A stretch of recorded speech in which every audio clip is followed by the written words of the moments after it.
আমি আজও কিন্তু গাড়ি প্রথমে সকালবেলা বার করে স্টার্ট করার পর কিন্তু আইডিয়ালভাবে 2 মিনিট রেখে দিই। এটাকে কোল্ড স্টার্ট বলে। এর কারণ হলো সারা রাত গাড়িটা যখন কোথায় পড়ে থাকে তখন ইঞ্জিন অয়েল আছে, সেই ইঞ্জিন অয়েলটা কিন্তু ইঞ্জিনের ড্রামের একদম নিচের দিকে এসে জমা হয়। যেহেতু লিকুইড বলে লিকুইড তলার দিকে এসে জমা হয়।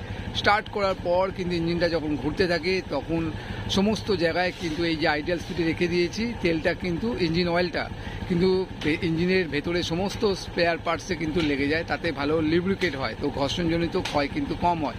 এটাই হলো কোল্ড স্টার্টের কারণ। তো কোল্ড স্টার্ট করে 2 মিনিট রেখে দিই। তারপরে আমার একটা অভ্যাস আছে, গাড়ি প্রথম বার করার সময় আমি দুটো চাকায় জল দিই। এটা আমার অভ্যাস, এটাকে আমি শুভ মানি।